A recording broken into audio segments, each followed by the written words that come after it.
आप देख रहे हैं सोच तक खबर। नमस्कार, सत श्री अकाल, आदाब। मैं हूं आकाश और आप देख रहे हैं सोच तक खबर। सोच तक खबर की इस नई पेशकश में आज एक ऐसी जगह पहुंचे हैं जो उत्तर प्रदेश सूबे के अंतर्गत मिर्ज़ापुर ज़िले के चुनार कस्बे में आए हैं। चुनार का नाम इतिहास से जुड़ा है और उस इतिहास को बारीकी से समझने के लिए आप इस चुनारगढ़ के किले के अंदर उसको घूमें और इतिहास के साक्ष्यों को जब तक नहीं समझेंगे इस पूरे मिर्ज़ापुर को नहीं समझ पाएंगे। आगे चलते हैं और उसके इतिहास को संक्षिप्त में समझने का प्रयास करते हैं। जैसे ही इस मुख्य प्रवेश द्वार से अंदर प्रवेश करते हैं तो सबसे पहले ये पुरातत्व विभाग की तरफ से लगाया गया साइन बोर्ड आपको नज़र आएगा चुनार किला का, यानी चुनार फोर्ट का। अब इसके साथ आगे बढ़ेंगे और आगे जा कर के आपको तमाम रहस्यों और तिलिस्म के बारे में बताने का पूरा प्रयास करते हैं। किले के बाहरी हिस्सों को दिखा करके आपको पूरा बाहर से किले का पूरा दृश्य दिखा रहे। एक बार कैमरा पर्सन आपको दिखाएंगे। इस किले का आप अवलोकन करते रहिए। ये कैमूर पर्वतमाला की उत्तरी दिशा में स्थित है। यह गंगा नदी के दक्षिणी किनारे पर बसा है। यह दुर्ग गंगा नदी के ठीक किनारे पर स्थित है। कहीं ना कहीं एक समय ये किला हिंदू शक्ति का केंद्र था। तमाम हिंदू काल के राजा यहाँ पर आए और उनका तमाम अवशेष आपको देखने को मिलेगा। कैमरा पर्सन आपको पूरा दिखा रहे हैं। जिस प्रकार से विक्रमादित्य जो राजा थे उनके भाई भर्तृहरि यहाँ पर आए थे और उनकी समाधि के बाद में तमाम हिंदू राजा यहाँ पर आए और उसके बाद उन्होंने शासन किया। और जिस प्रकार से आप देख रहे हैं इस गुंबद के पास लेकर चलते हैं। गुंबद को दिखाएंगे। यहाँ पे छोटा सा बना हुआ, कहीं ना कहीं ये सुरक्षा की दृष्टि से एक महत्वपूर्ण पहलू रहा करता था। इसको भी आप देखेंगे। इसके संक्षिप्त इतिहास को बता देते हैं, तब तक आपको इस किले गंगा नदी को पूरा नज़ारा आपको कैमरा पर्सन दिखाते हैं। कहीं ना कहीं 18 अप्रैल सन 1924 को मिर्ज़ापुर के तत्कालीन कलेक्टर द्वारा दुर्ग पर लगाए एक शिलापत्र पर उत्कीर्ण विवरण के अनुसार उज्जैन के सम्राट विक्रमादित्य के इस किले पर 1141 से 1191 तक विक्रमादित्य का शासन रहा। ठीक उसके बाद पृथ्वीराज चौहान 1198 में, उसके बाद शाहबुद्दीन गौरी, स्वामीराज और इस तरीके से आते गए। जौनपुर के मोहम्मद शाह शर्की, सिकंदर शाह लोधी, 1529 में बाबर, इस प्रकार से 1536 में शेर शाह सूरी और हुमायूं के बीच जो युद्ध हुआ उसमें से हुमायूं का भी यहाँ पे शासन रहा है। हिंदुओं शासकों का, मुगल शासकों का, उसके बाद फिर अंग्रेज़ों के कब्जे में आ जाता है और उनका आधिपत्य चलने लगता है। और ठीक उसके बाद पुरातत्व विभाग के लिए ये उसके नज़र में भारत सरकार के अधीन हो जाता है। कितना मनोहर दृश्य है, एकदम गंगा नदी के तट से सटा हुआ। आप इसकी कलाकारी को देखेंगे, कितनी प्राचीन मोटी मोटी दीवारों से निर्मित है। कितनी मोटी मोटी दीवारें हैं जो आज भी हजारों वर्षों पश्चात पूरी तरीके से सुरक्षित हैं। मनोहर दृश्य है। थोड़ा सा बारिश के मौसम में घूमने के लिए थोड़ा सा सावधानी बरतनी पड़ेगी। कहीं ना कहीं जंगली कीट पतंग आपको ज़रूर नज़र आएंगे। इस प्रकार से देखने के बाद ही हम अंदर किले के चलेंगे, क्योंकि बाहर से किले का जो मनोहर दृश्य होता है वो कहीं ना कहीं आपको इस किले में घूमने के लिए विवश कर सकता है। चलिए और अब धीरे धीरे आगे चलते हैं और आगे की पूरी कलाकृति को दिखाने का बखूबी प्रयास करते हैं। किले के अंदर जैसे ही प्रवेश करेंगे तो सबसे पहले अगर आप किले का इतिहास जानने का प्रयास करेंगे तो उज्जैन के महाराजा विक्रमादित्य के जो एक भाई थे भर्तृहरि, उनका राजकाज में बहुत ज़्यादा दिलचस्पी नहीं रहा करती थी। वो इसी किले के पठार पर आकर के ठहर जाते हैं और तपस्या में लीन हो जाते हैं। इसको देख करके विक्रमादित्य उनके लिए इस किले का निर्माण कर देते हैं और जा कर के फिर उनका जब अंत समय होता है तो समाधि का स्थान ले लेते हैं। और जी हम उसी स्थान पर खड़े हैं जो सबसे पहले भर्तृहरि आए थे और उनकी समाधि स्थल है। इसके बाद तमाम हिंदू राजा आए, जिसमें से पृथ्वीराज चौहान भी थे, और उसके बाद मुग़लों के तमाम राजा शेर शाह सूरी, अकबर जैसे तमाम आए, और उसके बाद फिर अंग्रेज़ों का अधीन हो जाता है ये, और उसके बाद फिर भारतीय पुरातत्व विभाग के संरक्षण में चला जाता है। आगे चलते हैं। हमारे साथ स्थायी निवासी मिल गए हैं और इनकी सहायता से इस किले के बारे में सटीक और संक्षिप्त जानकारी आसानी से हम जुटा लेंगे। आपका शुभ नाम क्या है? मेरा नाम संतोष पांडे। अच्छा, संतोष पांडे जी हैं और इनको काफ़ी जानकारी है इसके बारे में और ये पूरा बताएंगे। और आगे चलते हैं भर्तृहरि ऋषि की समाधि स्थल की ओर। ये समाधि स्थल के पास आ चुके पावन पुनीत स्थान है। इस किले पर आप देख रहे होंगे और इधर महंत जी बैठे हैं। कभी भी आएंगे आप इनकी आराधना कर सकते हैं और महंत जी से मिल सकते हैं। महंत जी, हमेशा इतनी भीड़ भाड़ लगी रहती है यहाँ पे? जी हमेशा लग रहती है। अच्छा, आप कब से काम कर रहे हैं यहाँ पे? काफ़ी बचपन से करे हैं। अच्छा अच्छा, तो पैतृक पहले से भी काफ़ी लोग थे आपके क्या यहाँ पे? जी हाँ, हम लोग बाबा दादा थे लोग। अच्छा अच्छा, क्या इतिहास है इस समाधि का? इस समाधि स्थल है, राजा भर्तृहरि महाराज थे। अच्छा। ये भर्तृहरि महाराज मतलब विक्रमादित्य बड़े भाई थे। हम्म। और ये अपनी राजपाट छोड़े योगी हो गए।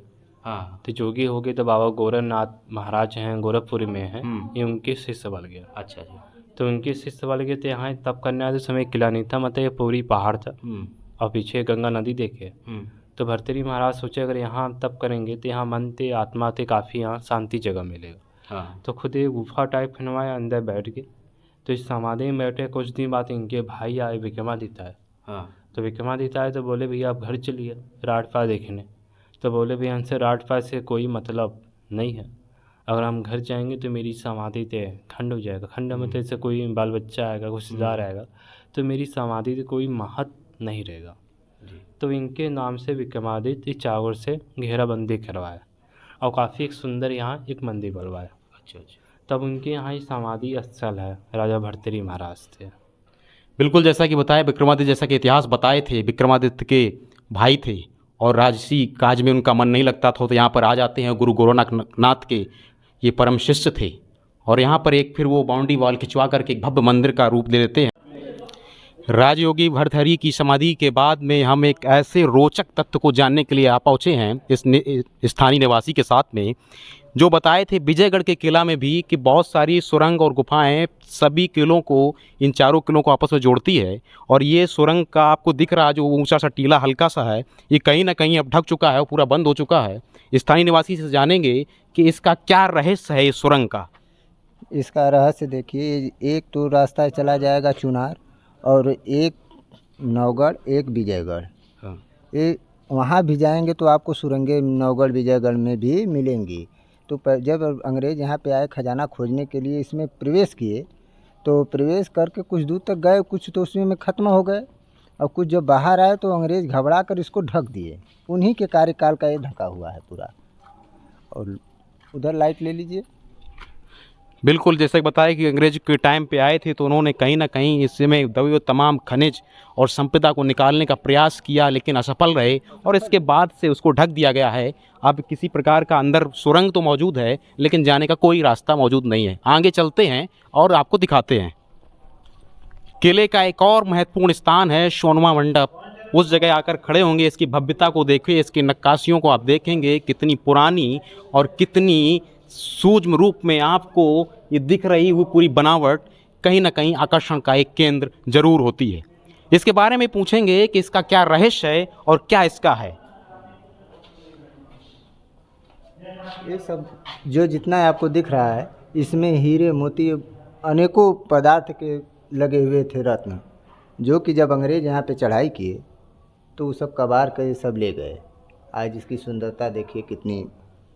बिल्कुल, जैसा कि बता रहे जो आपको नक्काशियों में दिख रहा है, कहीं ना कहीं इनके बीच में सोने चांदी के बहुत सारे जो आभूषण के रत्न थे वो सब इसमें जड़े रहते थे और हीरे जड़े रहते थे। धीरे धीरे करके अंग्रेज़ों का शासन हुआ और उसके साथ साथ यहाँ से सब वो लेकर चले गए हैं। आज नक्काशियाँ हैं लेकिन वो हीरे रत्न यहाँ से लगभग गायब हो चुके हैं। आइए आगे मंडप, सोनवा मंडप की ओर चलते देखेंगे कितना भव्य दिखेगा। थोड़ा सा अंधेरा रहेगा, आपको प्रकाश की मात्रा कम है, थोड़ी सी आवाज़ गूंजेगी और ये आप आसानी से पूरा देख सकते हैं।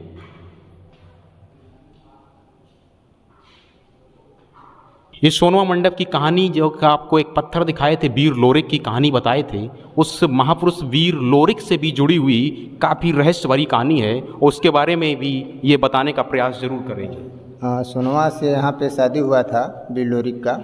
फिर यहीं से वो अपना आगे गए थे तो मारकुंडी धार पड़ती है, वहाँ पे उन्होंने अपना वीरता दिखाया था, पत्थर काट कर चीर कर वो कहीं उनको मारी थी थोड़ा सा अचलंग टाइप। हाँ। तो उनको बर्दाश्त नहीं हुआ, वो वीर थे तो एक ही बार में पत्थर को काट दिए हैं, पत्थर को चीर दिए थे। इसके बाद बुंदेलखंड के जो आला उदल थे उदल थे वो आकर यहाँ पे चढ़ाई कर कर वो यहाँ के घमंड और जो था इतिहास, राजा। हाँ राजा, उसका इतिहास वो खत्म कर दिए, जो कि यहाँ पे शादियाँ नहीं होने देता था। अच्छा अच्छा। सात शादियाँ। बिल्कुल, जैसा कि यहाँ पे बहुत सारी शादियाँ एक क्रूर राजा थे, नहीं होने देते थे। बुंदेलखंड के वीर योद्धा आल्हा उदर यहाँ पर आते हैं और उस अत्ताई राजा का अंत करके उसको समाप्त कर देते हैं। आगे चलते हैं और उस पतित पावनी गंगा का भी दृश्य आपको दिखाने का प्रयास जरूर करेंगे। किले में चढ़ने के लिए आपको ये मार्ग दिखेगा, यानी रास्ता दिखेगा, थोड़ा सा ऊंचाई पे है। उसके बाद भी देखेंगे तो कहीं ना कहीं आपको ये एक अलग ही डिजाइन में तैयार किया गया है। इसके पीछे भी एक रहस्य है, उस रहस्य को भी इस स्थानीय निवासी से ही समझने का प्रयास जरूर करेंगे।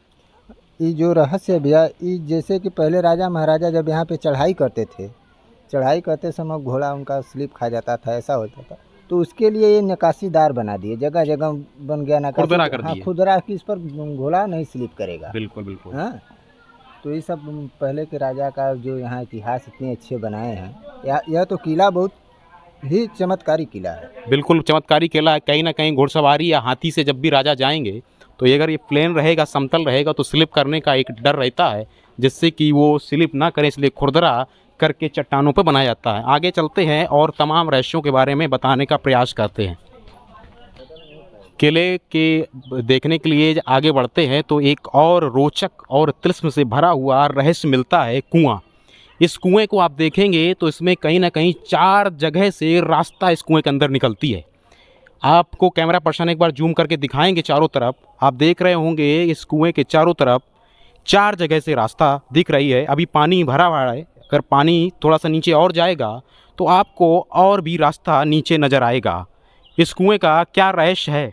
इस कुएं का रहस्य, एक तो रास्ता इसका जाता है गंगा जी में, गंगा नदी किनारे। हाँ, और ये वाला जो सामने वाला रास्ता आप दिख रहे हैं, ये सीधे किले से टच है, जो कि रानी आकर इससे नहाती थी, इसी द्वार से आके। हाँ, इसी द्वार से। और राजा के लिए यहाँ से है, उधर से आकर अंदर से ही वो नहाते थे। अच्छा अच्छा। ये राजा का बना हुआ है सिस्टम। इसमें पहले हम लोग, एक बाउंड्री हो गया, पहले अंदर उतर जाते थे, लेकिन अब बाउंड्री और पर्यटक लोग को घूमने में दिक्कत होता है। भाई कोई गया, उसमें दिक्कत हो गया, गुजर गया, बिल्कुल प्रतिबंधित क्षेत्र कर हाँ, दिया तो गया, उसको घोषित है। तो इस बंद कर दिया इस गया प्रकार पूरा। देख सकते हैं कितना राजशाही परिवार के लिए कितनी बेहतरीन व्यवस्था रहा करती थी कि कुएं के पास तक उनका द्वार हुआ करता था नहाने के लिए। आगे और ही रोचक तत्वों को जानने के लिए बढ़ते हैं। किले में जैसे भ्रमण करते करते आगे बढ़ रहे तो एक और ही बहुत खूबसूरत नज़ारा आपको देखने को मिल रहा है। किले के आप ये पूरा देखेंगे तो कहीं ना कहीं एक जेल के आकार में पूरा बना हुआ आपको दिखेगा।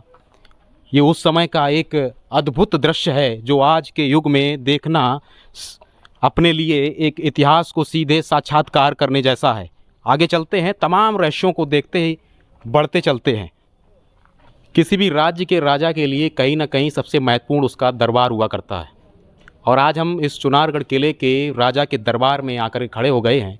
इसी दरबार में राजा का पूरा दरबारी सभी बैठा करते थे और राजा न्याय की प्रतिमूर्ति के साथ सबको न्याय संपत्ति के आधार पर फैसला सुनाया करते थे। इसके साथ ही आप देखेंगे उधर दिख रही वो जो रानी का महल है, उस पर भी एक छोटी सी नक्काशी या खिड़की नुमा दिखेगा। उस खिड़की में महारानी बैठ करके यहाँ राजा के पूरे दरबार का अवलोकन किया करती थी। इस दरबार का क्या माहौल रहा करता था, इतिहास में क्या पढ़े? इतिहास यही था भैया कि जैसे कि यहाँ पे जो भी सुनवाई करते थे, सुनवाई के बाद वहाँ पे आगे फांसीगाह, वहाँ पे फांसी दे दी जाती थी, और उसके बाद पार्सल कर दिया जाता था गंगे जी में। पार्सल सीधे सीधे पार्सल, बॉडी पार्सल। हाँ, अब पहले, अब जैसे कि लाश हमको वापस दे दो, वो सब बात नहीं है। हाँ, पहले वो कोई लाश पोस्टमार्टम नहीं। No no no. हाँ। और आप सामने जो देख रहे हैं, वहाँ से रानी जब यहाँ पे राजा अगर दरबार वरबार में कुछ सुनवाई करते थे तो वहाँ से वो अपना झाँकती थी, देखती थी कि वो सही सुनवाई कर रहे हैं कि नहीं। सही नहीं कर रहे तो क्या रोक सकती थी रानी? भाई अब औरतों का तो सरकार है। हाँ। आज भी था, पहले भी था, पहले भी चलता था औरतों का। उन्हीं का सरकार है, उन्हीं के बल पर हर चीज हो रहा है। चलिए, बिल्कुल है, औरतों का सरकार पहले भी रहा करता था। नारी सशक्तिकरण होना भी चाहिए। और आगे चलते, जैसा कि बताया कि फांसी गृह आपको दिखाते हैं। कैमरा पर्सन की सहायता से आइए और थोड़ा सा फांसी गृह को भी देख लेते हैं।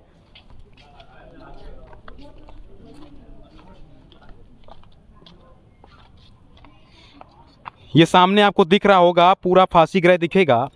काफ़ी प्रतिबंधित क्षेत्र है, नहीं तो आपको नीचे से हम दिखाने का प्रयास एक बार ज़रूर करते। लेकिन कहीं ना कहीं प्रशासन की तरफ से मनाही है कि कोई भी व्यक्ति उस अनाधिकृत क्षेत्र के अंदर प्रवेश नहीं करेगा। इसलिए आप दूर से ही देख सकते हैं कि उस जगह फांसी होती थी। किसी भी अपराधी को इस न्याय के दरबार में न्याय जब नहीं मिल पाता था तो उसके बाद जैसे ही उसको फांसी मिलती थी, सामने देखेंगे पतित पावनी माँ गंगा बह रही हैं और उसी में उसकी बॉडी को सीधे गंगा में बहा दिया जाता था। कितना मनोहर दृश्य है, आप यहाँ देखिए माँ गंगा का। और इस किले का निर्माण कहीं ना कहीं जो राजाओं के द्वारा किया जाता था बहुत सूझ और बूझ के साथ किया जाता था, क्योंकि पतित पावनी माँ गंगा का यहाँ किनारा होने के कारण ये कृषि के लिए बहुत ही वरदान साबित हुआ करती थी। आगे चलते हैं और बहुत सारे रहस्यों को और भी दिखाने का प्रयास करते हैं। यदि आप किले का संपूर्ण अवलोकन कर लेते हैं तो उसके बाद में एक महत्वपूर्ण स्मारक आपको इस चुनारगढ़ किले में देखने को मिलेगा।